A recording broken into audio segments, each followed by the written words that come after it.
Well, Jim, while the WWE may need some better help right now in their corporate offices, WWE is looking back on some better times on A&E every Sunday night. And of course, it was another week this week of Biography and WWE Rivals. Well, it was another week of WWE Rivals. It was a different week for Biography. You want to talk about that first? It won't take long. Yeah, I liked it. Yeah. I'm sure they're wonderful people. Nikki and Brie Bella. I've never met them. Don't know anything about them. Sure, they're just nice girls. But this wasn't a wrestling biography. It was a fucking Lifetime movie. Two crazy kids moving to the big city of San Diego after an unhappy childhood. I know they're trying to expand the demo, the key demo. They want the female audience. They want the women to watch. But did they have to make a television program that only 3 adult males in the entire United States of America could make it past the first 15 minutes? As soon as I said this is going to be 2 hours on empowering women. And that's what everything that they did was talking about how we could revolutionize this. We could empower women and we want this challenge or whatever how then did they turn out to be 2 of the crummiest wrestlers in the history of female wrestling? I would think that someone who, I don't know, was really great at what they did would have empowered various people like them. But, you knew I wasn't going to like it. I know they had an unhappy childhood. I'm not making mockery of that. But they saw the fucking Diva Search promo and said, oh, athletics and entertainment, oh boy.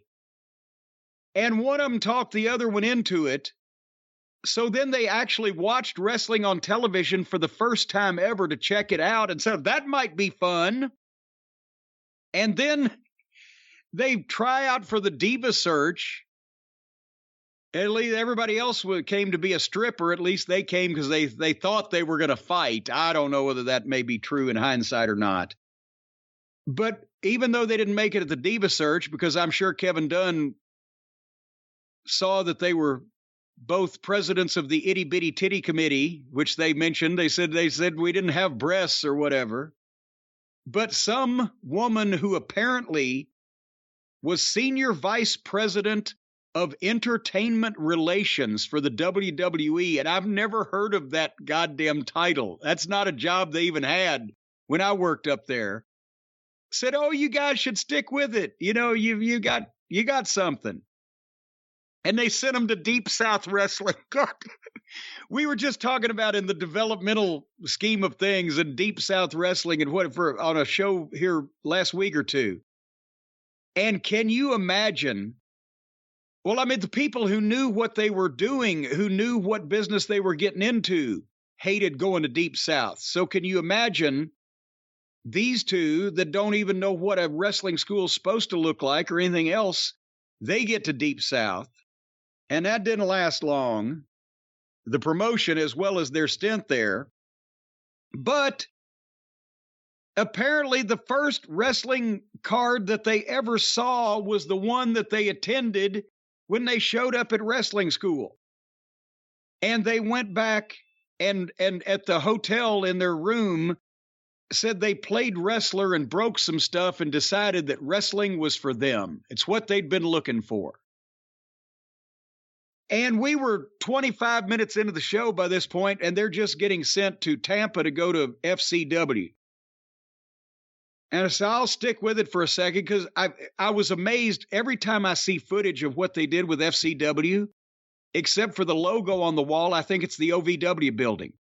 They legitimately replicated OVW down to the way that the people walked in and where they put up the fake walls in the warehouse. But I stuck with it for a couple minutes when they started talking about training with Dr. Tom Pritchard and asking to go to night classes also.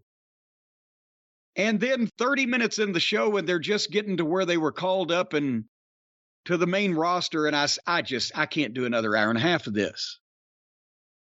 But they said all the right things, like they wanted to to work hard and go the extra mile and ask Tom for extra training. But then again, does it ruin Tom's reputation as one of the best trainers in the history of the business to know that he gave them personalized training and they still turned out like that?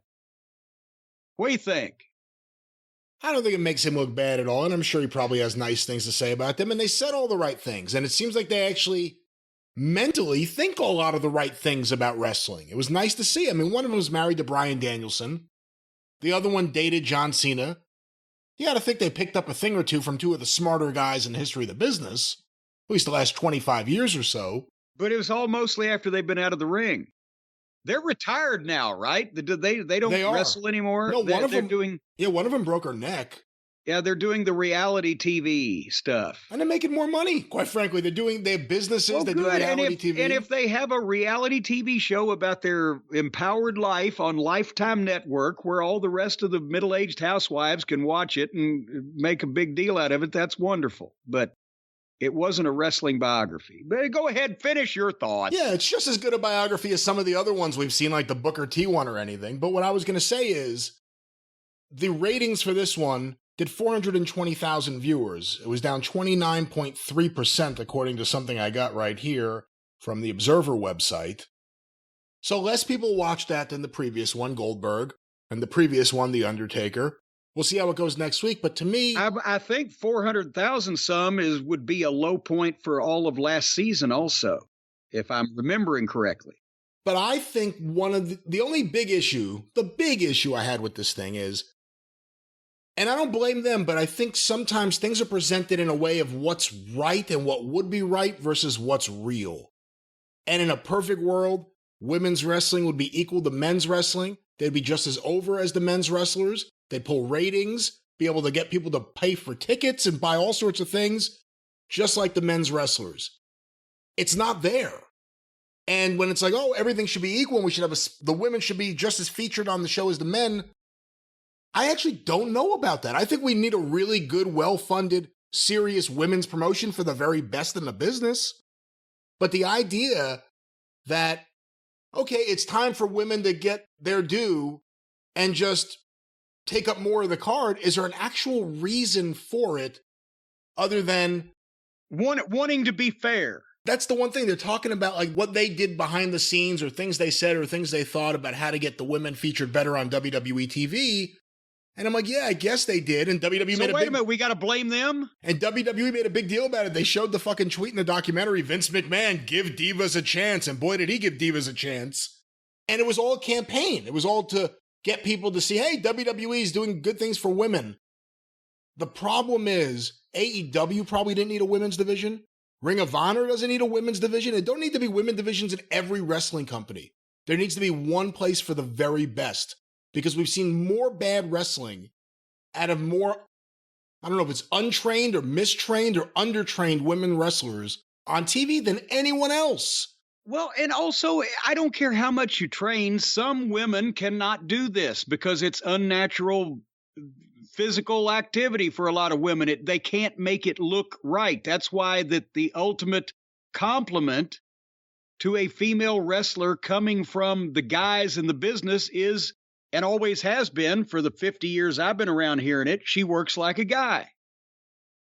Because there's certain physical differences, especially on strikes, and also the element of being, in most cases, a lot lighter than the guys, so that you not only don't have enough padding on the bumps, but also you don't make a lot of noise. There's some things that don't work, and it takes an exceptional female athlete to overcome that to get to the point where a middling trained male athlete in wrestling would be. What I'm saying is I don't think there's an insatiable urge from wrestling fans to have women all over the cards. I think promotions are doing this, and they're doing this in response to a minority fan base. But I'm not saying there shouldn't be biographies on some female stars in the business. So let's think about this. Who were the biggest stars over the last 25 years since the Attitude Era in the WWF? Well, there'd be Sable. Boy, that would be... The Bellas are bigger stars. Well, besides that would be a fucking 2 hours you'd never forget. What could they cover for 2 hours? They could fill it in with Mighty Mouse cartoons. I want to hear more about that sexual harassment suit that she left WWE with way back. I want to hear more about the 4-hour production meeting about how she's going to stand in the T-shirt ad. That was the highlight of her career. They could do Sunny because she was fucking famous and over, but that probably sure wouldn't be that's Dark Side of the Ring episode. And the Bellas are bigger stars. So, no. Yes. The Bellas are not bigger now than Sunny and Sable were then. No, but that was a brief period of time, and overall in the general scheme of things, right now, currently, they're much bigger stars. So the question is, who in between has been not only a top female star, but a great performer? You mean to tell me they couldn't do Trish Stratus? You mean to tell me they couldn't... Charlotte... You can't do that. That would be a disaster. Well, but I was thinking because of the lead time on pre-production, Rick was on the outs with the company anyway during the time that these shows were being put together. What about, I know Bianca Belair's career has been short. What about Becky Lynch? She's hot right now. And they're not doing active wrestlers, are they? Well, I guess they're not. Well, then, in that Trish Stratus, I go back to what other female star in that company over the last 20 years was both a big star and a capable talent? I actually think doing the Bellas for this isn't crazy. I mean, one of these shows is going to be the low point. It's just like a wrestling show. The women's match comes on, you go to the bathroom. They just bite the bullet and do this thing, and then next week we can get back to watching biographies on wrestlers. I think you should have watched it. I think you tuned out and you should have watched the rest of it. It was interesting. I think there was a lot of stuff you would have been, I never watched this, so I didn't know this. I didn't see this. It's interesting hearing their perspective. I don't want to know it. I think their perspective is probably a lot more valuable than Shawn Michaels when we see that one, the DX biography. What's that going to be? What's that going to be? We were a lot more over in our heads than we really were. I'm sorry, but 2 hours on network cable, national cable television for two people who got into the wrestling business and now are being rewarded with a ton of money in these ridiculous reality TV shows and all this other bullshit, and actually saw their first wrestling match, their first day of wrestling school, gives me fucking gas. Just gas. Sour belches. How would you compare that to the story of Lex Luger, which is also coming up this season? Actually, poor package. At least he was goddamn not only a football player of some description, even though he wasn't a fan, but when they asked him if he wanted to train, at least he had some working knowledge of wrestling existing. And also, it turned out he had a pretty good run there, which we've looked back in hindsight on and said, God damn, today he'd be one of the top 5 workers in the business. But then we made fun of him. A few more years of some of the women we've seen showing up on TV, we may look back on the Bellas the same way